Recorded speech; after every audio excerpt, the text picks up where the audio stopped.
días, por suposto, gracias a todos os medios de comunicación por achegarvos a casa de todos os concellos galegos e gracias ao noso portavoz no Parlamento Galego, José Ramón Gómez Besteiro, por achegarse tamén a casa dos concellos galegos para coñecer a realidade da situación dos 313 concellos galegos que, podemos decir máis veces, o podemos decir e incluso intentarlo decir máis claro, aunque creo que é difícil, pero non nos cansaremos de repetir que a situación empeza a ser desesperada, e cada día que pasa a situación se agrava moito máis.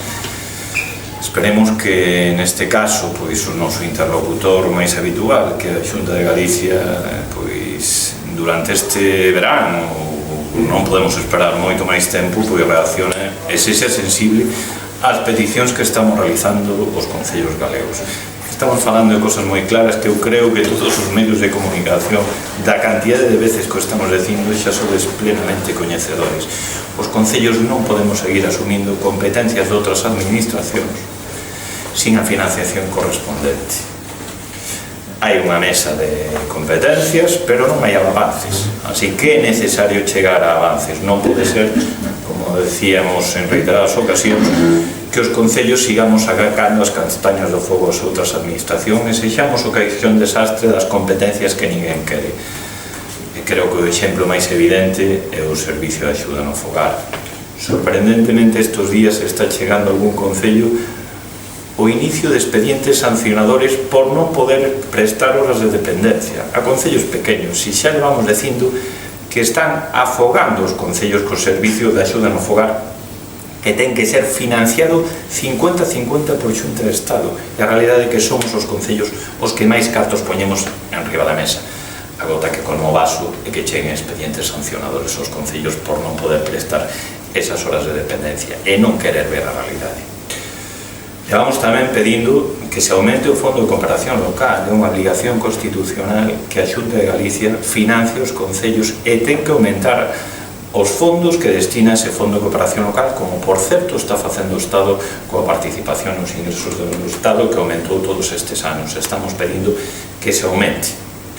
Estamos pedindo tamén que se avance nese pacto local asinado no ano 2006, se non lembro mal, e que apenas houve avances en cousas incluso tan sorprendentes como as UAS ou UMAS, dependendo do concello, que é aquelas centros que están atendendo a drogodependencia e adiccións, e que a propia Xunta marcou un calendario para asumir todo o persoal e finalizou, estamos en xullo e todavía non temos noticias.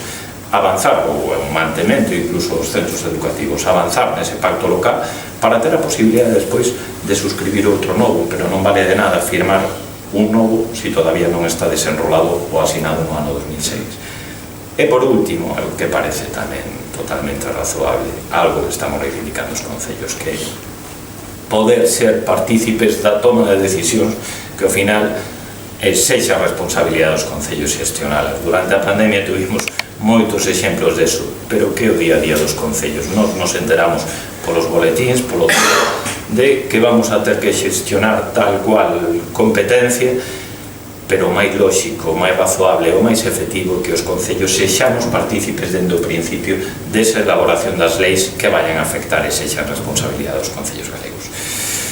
Repito e finalizo, non o podemos decir máis veces, o mellor, eu podería decirlo máis claro, non sei se é falta de explicación por parte de quen emite o mensaxe, pero